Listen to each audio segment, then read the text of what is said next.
نحمده ونصلي ونسلم على رسوله الكريم اما بعد فاعوذ بالله من الشيطان الرجيم بسم الله الرحمن الرحيم خلق الموت والحياة ليبلوكم أيكم أحسن عملا صدق الله العلي العظيم وبلغنا رسوله النبي الكريم الأمين الرؤوف الرحيم۔ جملہ سامعین اور جملہ ناظرین، آج جو آیت مقدسہ میں نے تلاوت کی ہے، اس کے چند ایک گوشوں پر اور چند ایک پہلوؤں پر جو ہے وہ کلام ہوگا، تاکہ اللہ تبارک و تعالی عز و جل نے جتنی نعمتیں قرآن پاک میں ہمارے لیے ذکر فرمائی ہیں اور احسان جتایا ہے، ان نعمتوں میں اور ان احسانات میں ایک موت اور ایک حیات۔ اللہ تبارک و تعالی عز و جل نے فرمایا خلق الموت والحیات لیبلوکم، بطور احسان بطور امتنان کے ارشاد فرمایا کہ ہم نے موت بھی خلق کی ہے، ہم نے حیات بھی خلق کی ہے۔ اور ایک جگہ قرآن پاک میں کیف تکفرون باللہ وکنتم امواتا فاحیاکم ثم یمیتکم ثم یحییکم ثم الیہ ترجعون۔ تبارک و تعالی نے بطور امتنان، بطور انعام، بطور احسان فرمایا کہ تم اللہ کا انکار کیسے کر سکتے ہو، اللہ کا انکار کیسے ممکن ہو سکتا ہے کہ جس نے تم مردہ تھے پھر تمہیں زندہ کیا، پھر وہ تمہیں مردہ کرے گا، پھر وہ تمہیں زندگی دے گا۔ تو قرآن مجید فرقان حمید میں یہ جو سلسلہ موت و حیات ہے، سلسلہ زیست ہے اور سلسلہ مرگ ہے، اس کو اللہ تبارک و تعالی نے بطور احسان اور بطور امتنان کے ذکر فرمایا۔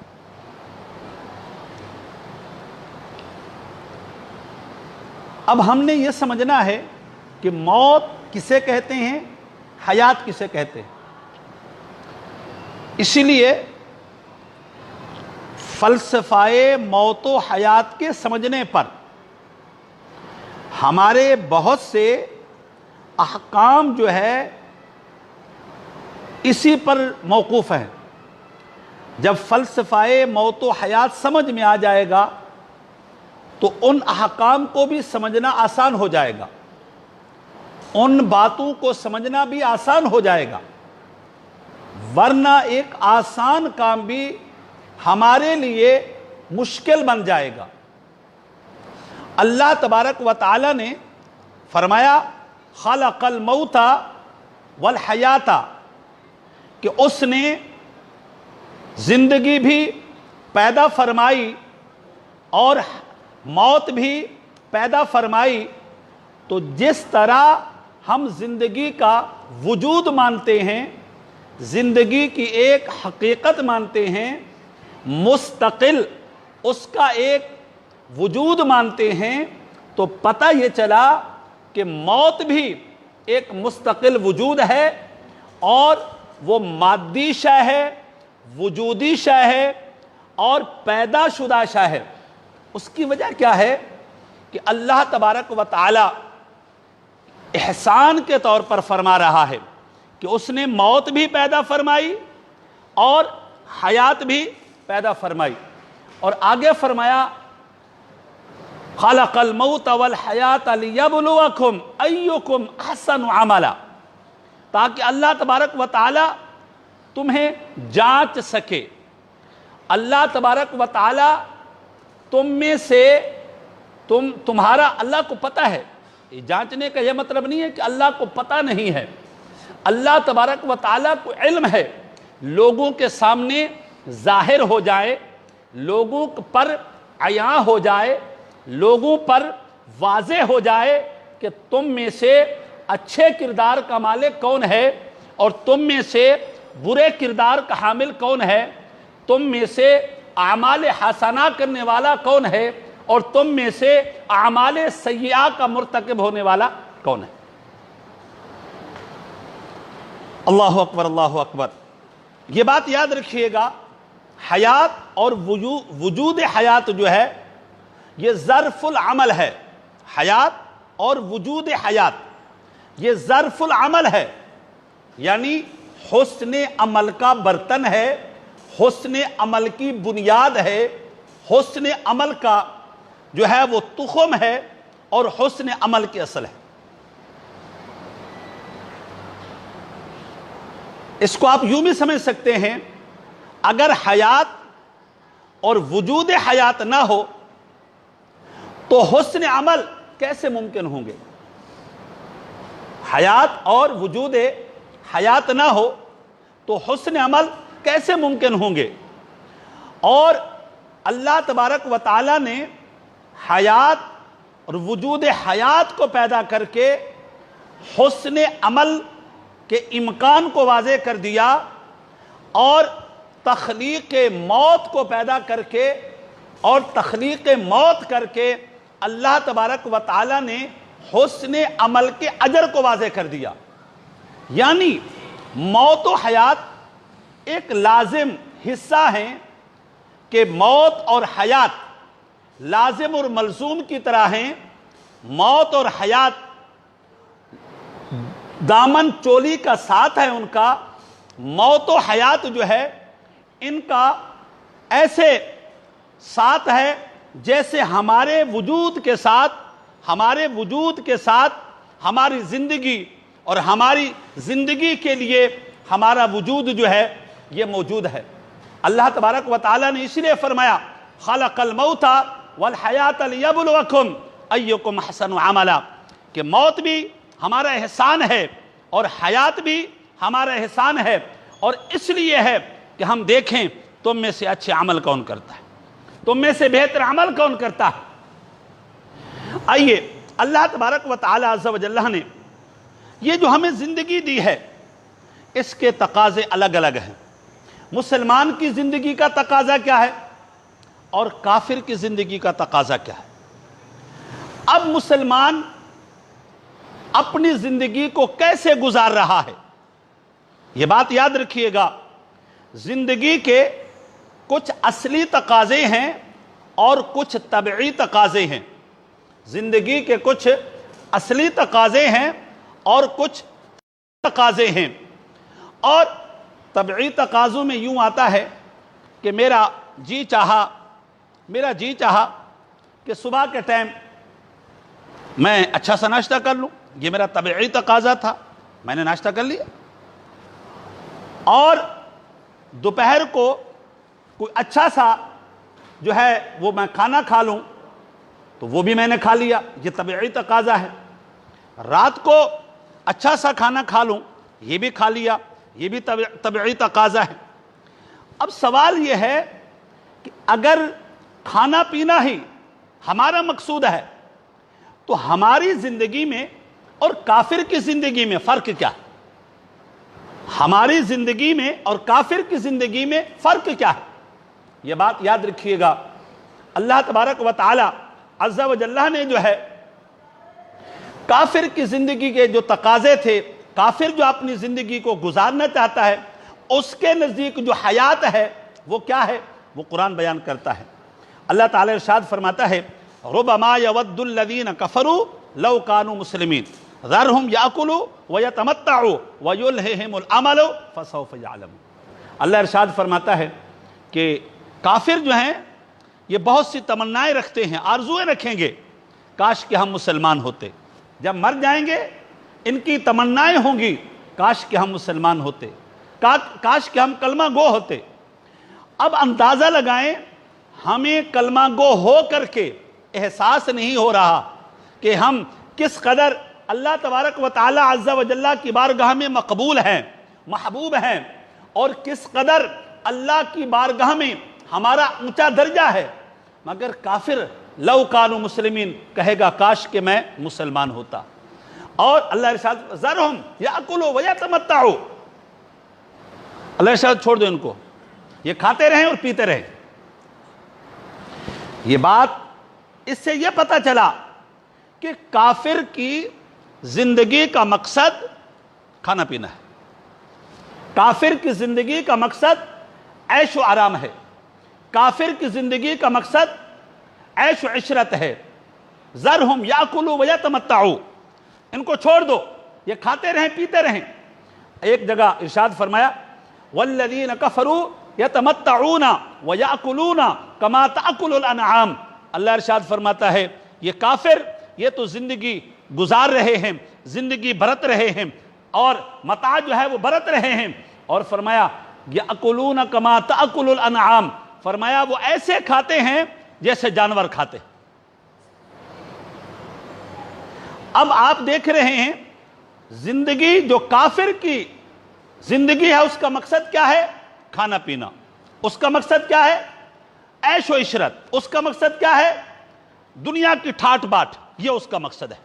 اور اللہ ارشاد فرماتے ہیں والذین کفروا یتمتعون ویاکلون کما تاکل الانعام، جیسے جانور کھاتے ہیں ویسے کھا رہے ہیں۔ اب ایک چھوٹا سا سوال ہے کہ اللہ تبارک و تعالی نے انسان ہے، کافر انسان ہے، شعور رکھتے ہیں، ہوش رکھتے ہیں، سوجھ بوجھ رکھتے ہیں، حواس خمسہ رکھتے ہیں، اللہ تبارک و تعالی عز و جل نے ان کو جانوروں سے تشبیہ کیوں دی ہے؟ کما تاکل الانعام، جیسے جانور کھاتے۔ اس کی وجہ ہے جانور کے سامنے آپ گھاس رکھیں تو جانور کے پاس عقل تو نہیں ہے مگر جانچنے کا ذریعہ موجود ہے۔ جانور گھاس کھاتے ہوئے سونگھ کر کے محسوس کر لیتا ہے کہ اس میں میرے لیے کچھ مضر تو نہیں ہے۔ جانور زبان لگا کر کے محسوس کر لیتا ہے اس میں میرے لیے کوئی نقصان دہ تو نہیں ہے۔ جانور اپنے منہ کے ساتھ ٹچ کر کے محسوس کر لیتا ہے کہ میرے لیے کوئی مضر تو نہیں ہے۔ فرمایا کہ ایک جانور ہے جو بے شعور ہے، لا یعقل ہے اور بے عقل ہے، جب وہ چیز کھانے لگتا ہے، کھانے بیٹھتا ہے تو وہ اس کے صحیح اور غلط کو جانچتا ہے، اس کے جائز اور ناجائز کو جانچتا ہے، اس کے حلال اور حرام کو جانچتا ہے، ٹھیک اور غیر ٹھیک کو وہ جانچتا ہے۔ اللہ ارشاد فرماتا ہے یہ جو دنیا کے پجاری ہیں اور دنیا کے پیچھے لگے ہوئے لوگ ہیں یا جو کافر ہیں، یہ تو بغیر یہ شعور بھی رکھتے ہیں، حلال و حرام کی تمیز نہیں رکھتے، یہ عقل رکھتے ہیں، حلال و حرام کا فرق نہیں رکھتے، یہ سوجھ بوجھ رکھتے ہیں، جائز اور ناجائز کی تمیز بھول گئے ہیں۔ اس لیے اللہ ارشاد فرماتا ہے والذین کفروا یاکلون کما تاکل الانعام، فرمایا یہ جو حلال و حرام کی تمیز نہ رکھے وہ ایسا ہی ہے جیسے کہ جانور اپنے وہ، بلکہ قرآن پاک میں تو ایک جگہ فرمایا اولئک کالانعام بل ہم اضل۔ اللہ ارشاد فرماتا ہے یہ جو کافر ہے، یہ جو نبی کا دشمن ہے، اس نے اپنی زندگی کو جانوروں کی طرح گزار رہا ہے، بلکہ اس سے بھی گیا گزرا ہے۔ اس لیے کہ جانور کو جب پتہ چل جائے کہ میرے چارے میں اور میری غذا میں اور میرے اس سامنے والے گھاس بھوس میں میرے لیے کوئی نقصان دہ شے موجود ہے، جانور اس سے بچتا ہے۔ مگر آج کا انسان حلال و حرام کی تمیز کیے بغیر کھائے جا رہا ہے اور جائز اور ناجائز کی تمیز کیے بغیر کھایا جا رہا ہے، درست اور غیر درست کی تمیز جا رہا ہے۔ تو اللہ تبارک و تعالی عز و جل نے فرمایا ہم نے زندگی اور موت اس لیے پیدا کی ہے تاکہ تمہیں آزمائیں تو صحیح، تم میں سے اچھے عمل کون کرتا ہے، اپنے ہر ہوئے شریعت اپنے اقدام کون کرتا ہے اور شریعت سے ہٹ کر کے راستہ کون اختیار کرتا ہے، صراط مستقیم پر کون چلتا ہے، صراط مستقیم سے کون ہٹتا ہے، حلال و حرام کی تمیز کون کرتا ہے، حلال و حرام کی تمیز کون نہیں کرتا۔ اللہ نے فرمایا ہم نے زندگی محض اس لیے نہیں دی کہ تم جیو اور مرو، نہ، فرمایا ہم نے اس لیے بھی تمہیں زندگی اور موت دی ہے تاکہ تم جینے اور مرنے کے ساتھ حلال و حرام کی بھی تمیز کر سکو، اچھے اور برے کی بھی تمیز کر سکو، اور صحیح اور قبیح کی بھی تمیز کر سکو۔ اس لیے اللہ نے فرمایا کہ کافر کی جو زندگی کا مقصد ہے وہ کیا ہے؟ یأکلون کما تأکل الانعام، وہ کھانا پینا، اوڑھنا، بچھونا اور سونا، یہ ہے کافر کی زندگی، یہ ہے کافر کی زندگی۔ اور مومن کی زندگی کیا ہے؟ مومن کی زندگی کا انجام دیکھیے، جب ہم قبر میں کسی کو اتارتے ہیں، لحد میں ہم اتارتے ہیں، تو سنت طریقہ ہے کہ مٹی اٹھائیں اور وہاں اس کے اوپر ڈالیں اور یہ کہتے جائیں منہا خلقناکم وفیہا نعیدکم ومنہا نخرجکم تارۃ اخری۔ ہم کون ہیں؟ ہم تو کچھ بھی نہیں ہیں، اللہ نے ہمیں اسی مٹی سے پیدا کیا تھا اور اسی مٹی کی طرف اس نے ہمیں لوٹا دیا ہے، اور جب قیامت کا دن ہوگا اور جب اللہ چاہے گا اسی مٹی سے ہمیں دوبارہ کھڑا کر دے گا، ہمیں دوبارہ کھڑا کر دے گا۔ مقصد حیات کو سمجھنا ہے۔ جینا تو جانور بھی جی رہے ہیں یار، کھانا پینا کافر بھی کر رہے، ہمارا مقصد حیات کیا ہے؟ اور کافرو، اللہ تبارک و تعالی عز و جل نے جب قرآن پاک کو بیان کیا تو فرمایا خلق الموت والحیات، پہلے موت کا ذکر فرمایا اور بعد میں حیات کا ذکر فرمایا۔ اب سوال یہ ہے کہ موت پہلے ہے یا حیات پہلے؟ موت پہلے ہے یا حیات پہلے ہے؟ ایک بات یاد رکھنا، موت کہتے کسے ہیں؟ اگر فنائے محض کا نام موت ہے تو غلط ہے، سلب حیات کا نام فقط موت ہے تو غلط ہے۔ کہ کوئی کہے کہ مر گئے مردود، نہ فاتحہ نہ درود، نہ، ایسا نہیں ہے۔ موت اور حیات کو سمجھنے سے پہلے چند ایک باتیں آپ سماعت کر لیں۔ پہلا سوال یہ ہے کہ ہم کبھی مرے بھی ہیں؟ ہم لوگ جو ہیں، آپ بولیں گے جی حضرت قبرستان بھرے ہوئے، مزارات پر ہم جاتے ہیں، اہل قبور کو جا کر کے السلام علیکم یا اہل قبور ہم کہتے ہیں، تو مرے ہو گئے؟ میں ہی بتانا چاہتا ہوں، اللہ تبارک و تعالی نے قرآن پاک میں ارشاد فرمایا کہ جب ہم نے اولاد آدم کو پشت آدم سے نکالا اور ہم نے ان سے وعدہ لیا تھا الست بربکم، کیا میں تمہارا رب نہیں ہوں؟ قالوا بلا، سب نے کہا تھا یا اللہ تو ہمارا رب ہے۔ یہ عالم ارواح میں ہے۔ اور قرآن ایک جگہ کہتا ہے حل اتی علی الانسان حین من الدہر لم یکن شیئا مذکورا، فرمایا انسان پر ایک ایسا وقت بھی گزرا ہے جب انسان کچھ تھا ہی نہیں، غیر مذکور تھا، اس کا تو ذکر ہی نہیں تھا۔ انسان پر ایک ایسا وقت بھی گزرا۔ اب جب اللہ تبارک و تعالی نے یوم الست بربکم ہمیں زندہ کر دیا، ہم سے قالوا بلا کہلوا دیا، اس کے بعد ہمیں موت کبھی آئی نہیں ہے۔ اس لیے ہم عالم بدلتے رہے ہیں، عالم بدلتے رہے ہیں۔ عالم ارواح میں تھے اس وقت جب ہم نے کہا تھا قالوا بلا، تو زندہ اس وقت بھی تھے، زندہ اس وقت بھی تھے، مگر ہماری زندگی کا لباس کوئی اور تھا، ہماری زندگی کی کیفیت کچھ اور تھی، ہمارے جینے کا طریقہ کچھ اور تھا، مگر تھے ہم زندہ، تھے ہم زندہ۔ پھر ہم عالم دنیا میں آ گئے، عالم دنیا میں آنے کے بعد تو ہم زندہ ہیں، مردہ ہے ہی نہیں ہم عالم دنیا میں ہیں۔ اس عالم کو ہم نے چھوڑا، اس عالم میں آ گئے۔ اس عالم میں جب تک تھے تو حیات تھے، اور جب اس عالم میں آئے ہیں تو بھی حیات ہے۔ موت کہاں آئی ہے؟ فنائے محض کہاں ہوا ہے؟ سلب حیات کہاں ہوا ہے؟ لباس ضرور بدلا ہے، ہماری زندگی کا چولا ضرور بدلا ہے، ہماری زندگی کا لباس ضرور بدلا ہے، ہماری زندگی کی پہناوا جو ہے وہ ضرور بدلا ہے، عالم ضرور بدلا ہے۔ حیات وہاں پر بھی تھے، حیات یہاں پر بھی ہے۔ پھر ہم نے قبر میں چلا جانا ہے۔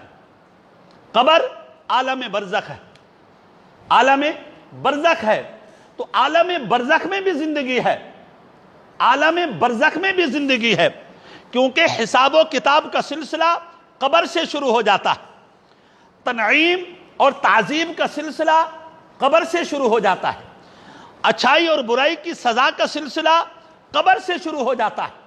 اگر حیات نہ ہو تو پھر تنعیم و تعذیب کیسے ہوگا؟ اچھائی اور برائی کا نتیجہ کیسے ملے گا؟ تو ہم جب وہاں پہنچے تب بھی تو ہم زندہ تھے، مردہ تو ہم وہاں تھے ہی نہیں، بس ہم نے کائنات بدلی ہے، ہم نے کائنات کا لباس بدلا ہے۔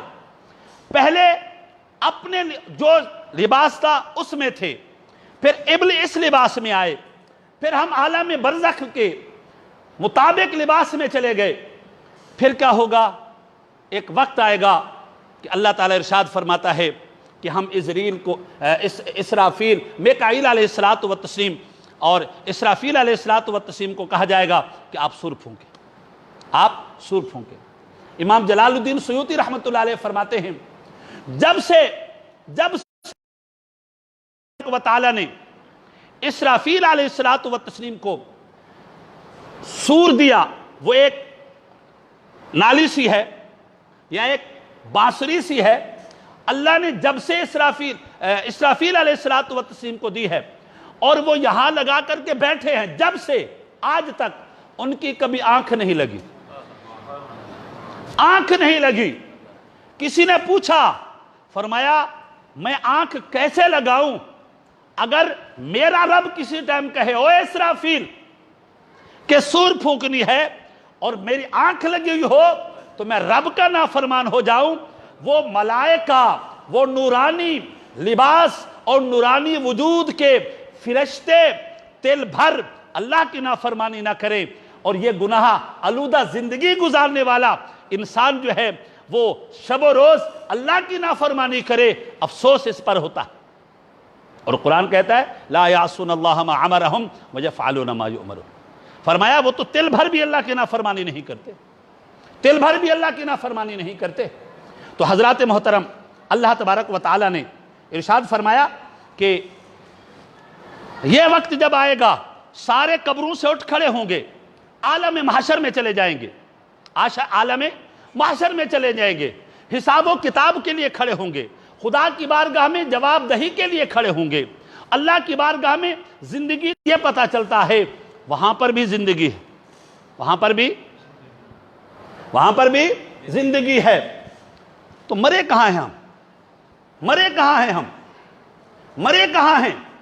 علماء نے یہ کہا ہے موت کیا ہے؟ فرمایا ینتقلون من دار الی دار، یہ موت ہے، ایک گھر کو چھوڑا دوسرے گھر میں چلے گئے، ایک دنیا کو چھوڑا دوسری دنیا میں چلے گئے، ایک کائنات کو چھوڑا دوسری کائنات میں چلے گئے، عالم ارواح کو چھوڑا عالم دنیا میں آ گئے، عالم دنیا کو چھوڑا عالم برزخ میں پہنچ جائیں گے، عالم برزخ کو چھوڑیں گے عالم محشر میں پہنچ جائیں گے، عالم محشر کے بعد ایک فریق جنت میں ایک فریق جہنم میں۔ مرے کہاں ہیں؟ مرے کہاں ہیں؟ مرے کہاں ہیں؟ یہ بات یاد رکھیے گا۔ قرآن مجید فرقان حمید میں جس کو موت کہا جاتا ہے نا، قرآن پاک میں لفظ بار بار کیف تکفرون باللہ وکنتم امواتا فاحیاکم ثم یمیتکم، کہ اس نے تمہیں پیدا کیا اور پھر وہ تمہیں مارے گا اور پھر وہ تمہیں پیدا کرے گا، ایک حیات ہے ایک موت ہے۔ تو یہ جو موت ہے نا وہ اس عالم کی زندگی ہے، اس عالم کی موت ہے۔ مثلا ہم جب اس عالم والے اس عالم کو دیکھتے ہیں تو وہ ہماری بس سے باہر ہے، وہ عالم برزخ ہے، تو وہ ہمارے لیے موت ہے۔ اور موت کا دوسرا معنی کیا ہے؟ مفارقۃ الروح عن الجسد، مفارقۃ الروح عن الجسد، روح جو ہے وہ جسم سے الگ ہو جاتی ہے، بس یہ ہے موت۔ فنا ہونے کا نام موت نہیں ہے، مگر زندگی چلتے چلتے چلتے انسان بنتا انہی سے ہے۔ اور بعض لوگ کہتے ہیں کہ یار یہ قرآن پاک میں تو انسان کو مٹی سے بنایا گیا ہے، مٹی سے بنایا گیا، حالانکہ انسان کی تخلیق جو ہے من ماء مہین قرآن پاک میں ہے، ہم نے ناپاک اور بدبودار پانی سے پیدا کیا، ہماری تخلیق یہاں سے شروع ہوتی ہے، تو ہم مٹی سے تو پیدا نہیں ہوئے۔ اللہ کے بندے اب پیچھے چلے جائیں، جو بدبودار پانی بنتا ہے خون سے، اور خون بنتا ہے غذا سے، غذا پرورش پاتی ہے مٹی میں، تو ہماری شروعات کہاں سے ہوتی ہے؟ مٹی سے۔ ہماری شروعات کہاں سے ہوتی ہے؟ مٹی سے۔ ہم ادھر جاتے ہیں، پیچھے جاتے ہیں تو شروعات کہاں ہوتی ہے؟ مٹی سے، اور جب آگے جاتے ہیں تو اختتام کہاں پر ہوتا ہے؟ مٹی میں ہو جاتا ہے۔ اختتام کہاں پر ہوتا ہے؟ مٹی میں ہو جاتا ہے۔ تو ہم مٹی ہی کے پیدا شدہ ہیں، ہم مٹی ہی سے تخلیق شدہ ہیں، مگر ذرائع اسباب جو ہے وہ الگ الگ ہیں۔ کافر کیا کہتے تھے؟ اچھا، اللہ تبارک و تعالی نے موت کو پہلے ذکر کیوں کیا؟ حیات کو، اس کی وجہ کیا ہے؟ وَبِالْآخِرَةِ هُمْ يُوقِنُونَ کا جو فلسفہ ہے، آخرت پر قطعی ایمان، آخرت پر قطعی یقین، وہ موت پر منحصر ہے، وہ موت پر منحصر ہے۔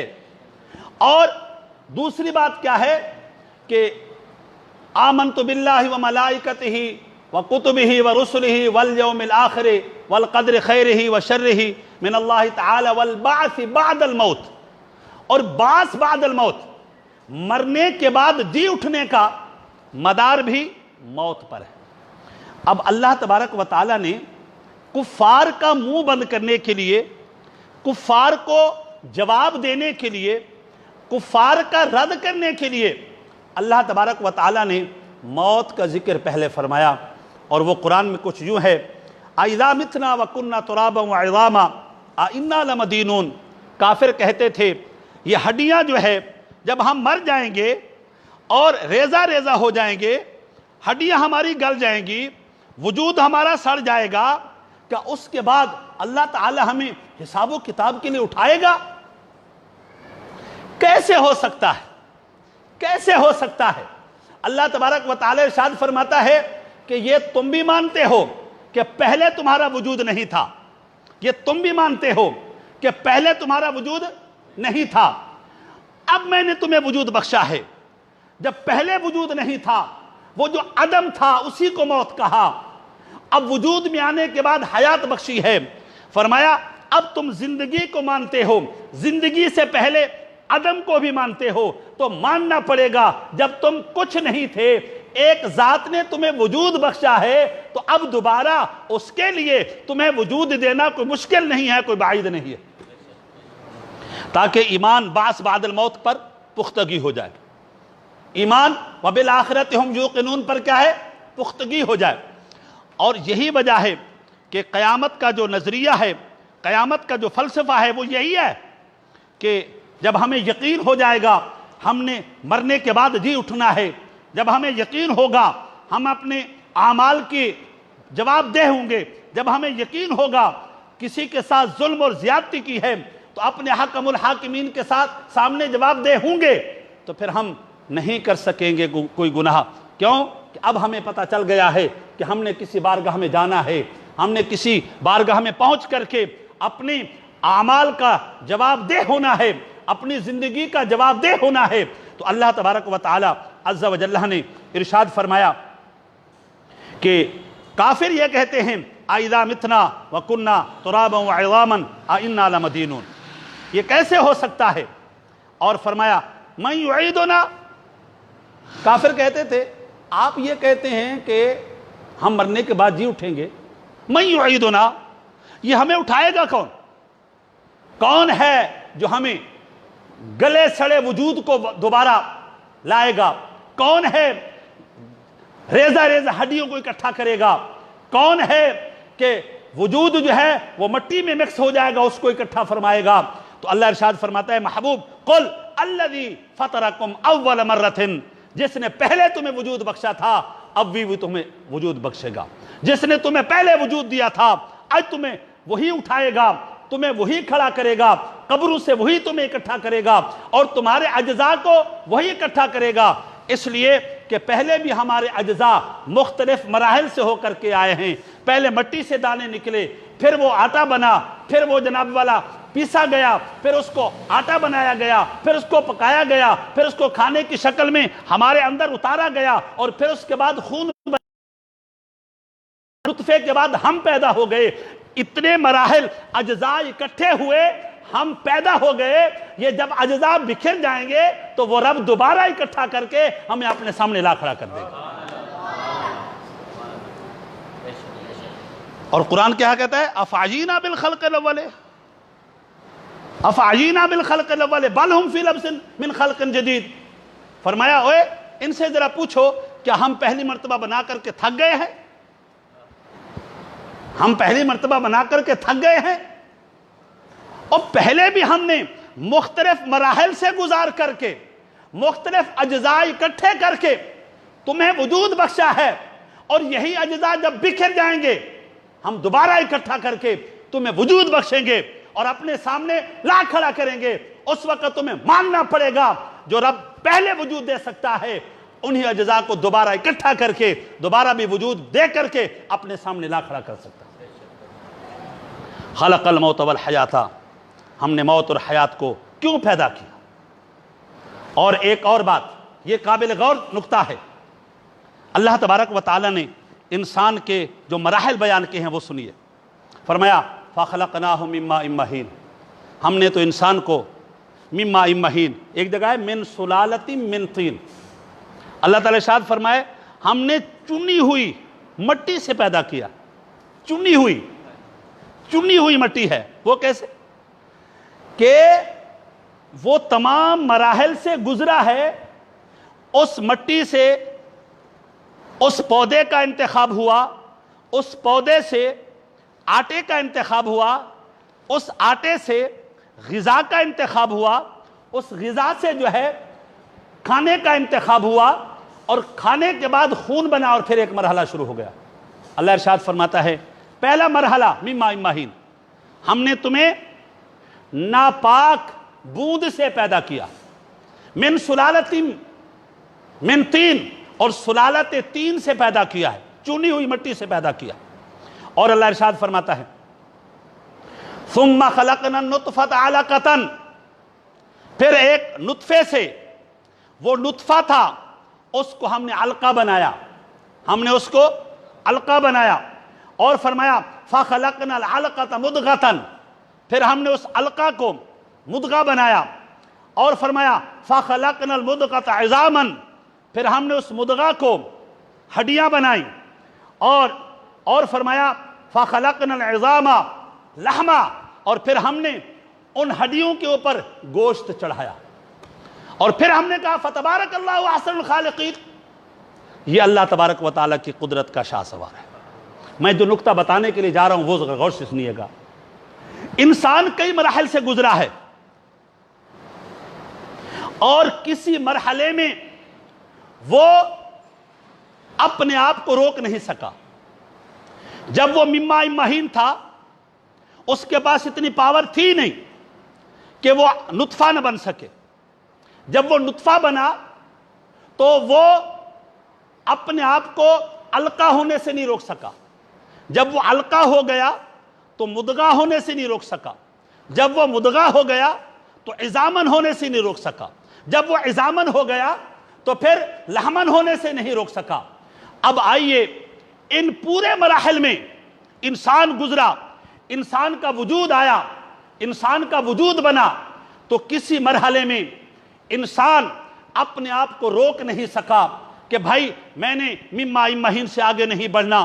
کیوں کہ اس پر اس کا کوئی اختیار نہیں تھا. میں نے مضغہ سے آگے نہیں بڑھنا. کیوں کہ اس کے اوپر اس کا کوئی اختیار نہیں تھا. اور میں نے علقہ سے آگے نہیں بڑھنا، کیوں کہ اس کا کوئی اختیار نہیں تھا۔ میں نے عزامن سے آگے نہیں بڑھنا کیونکہ اس کا کوئی اختیار نہیں تھا۔ بچہ پیدا ہوا، بچپنا بھی بڑا خوبصورت زمانہ ہوتا ہے، بندہ اپنے خوبصورت زمانے کو روک دیتا کہ میں نے آگے نہیں بڑھنا، میں نے جوان نہیں ہونا، نہیں روک سکا۔ جب جوانی میں آیا تو جوانی بھی ایک حسین اور خوبصورت زمانہ ہے، وہاں بھی آ کر کے اپنے آپ کو نہ روک سکا۔ بڑھاپے میں ڈھل گیا، بڑھاپے میں بھی آ کر کے وہ اپنے آپ کو نہ روک سکا، میں نے قبر میں نہیں جانا تو قبر میں چلا گیا۔ مجھے بتاؤ ان مراحل میں انسان کسی جگہ پر اپنے آپ کو روک نہیں سکا، اس کی وجہ یہ تھی کہ کسی مرحلے پر انسان اپنے وجود کا مالک تھا ہی نہیں، اپنے وجود کا مالک تھا ہی نہیں۔ جب اپنے وجود کا مالک نہیں تھا تو اپنی مرضی کا مالک کیسے ہوتا؟ وہ اپنی مرضی کا، ہم اپنے وجود کے، اپنے جسم کے جب مالک ہی نہیں ہے تو مرضی کہے کی؟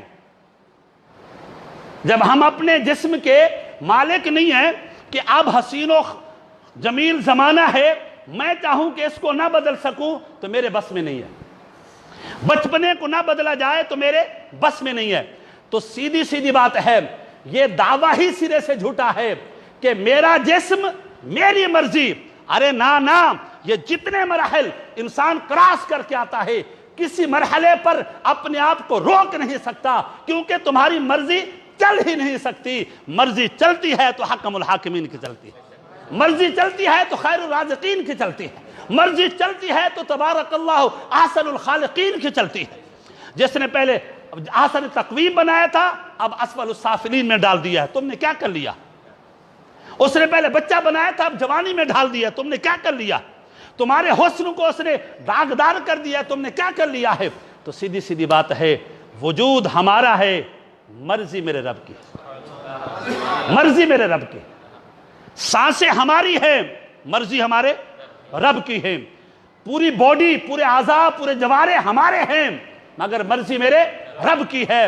اس لیے اللہ ارشاد فرماتا ہے فتبارک اللہ احسن الخالقین، ہم نے انسان کو بڑا خوبصورت بنایا ہے۔ اللہ ارشاد فرماتے ہیں خلق الموت والحیات لیبلوکم، موت اور حیات اس لیے پیدا کی تاکہ تمہیں آزمایا جائے اور تمہیں یہ بتایا جائے کہ تم کون، تم میں سے جو اچھے عمل کرنے والا ہے اس کو لوگوں کے سامنے رکھا جائے۔ اللہ تبارک و تعالی ہمارے آج کے درس کو اپنی بارگاہ میں شرف قبولیت عطا فرمائے۔ وما علینا الا البلاغ۔